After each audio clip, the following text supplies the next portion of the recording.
adjust the difficulty of questions based on how you're doing. Get one right, the next might be slightly harder. Get one wrong, maybe slightly easier. Wow, like AI-driven. Kind of, yeah. Using algorithms to get a more precise measure of your listening ability.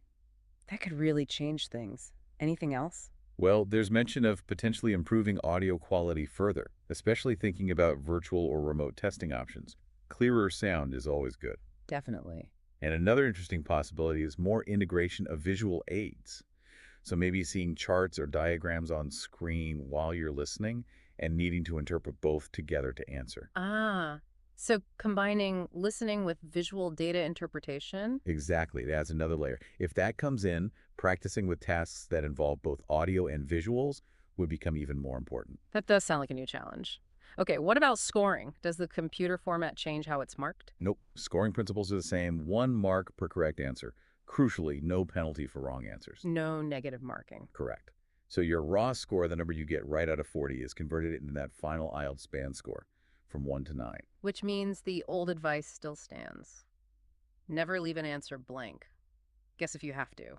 Absolutely. Yeah. You literally have nothing to lose by guessing. Always put something down. Okay, pulling it all together.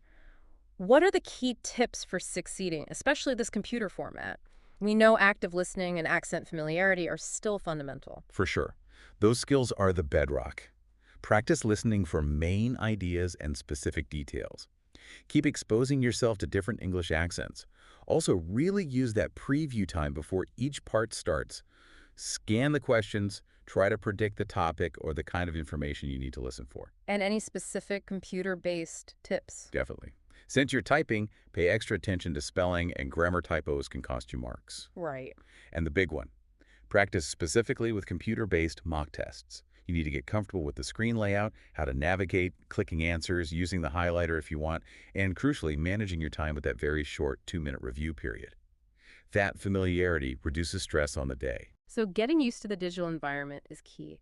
Even if, say, someone preparing doesn't always have perfect internet for online mocks, maybe timing themselves strictly on paper could help simulate some pressure. That's a good point. Simulating the time pressure is vital.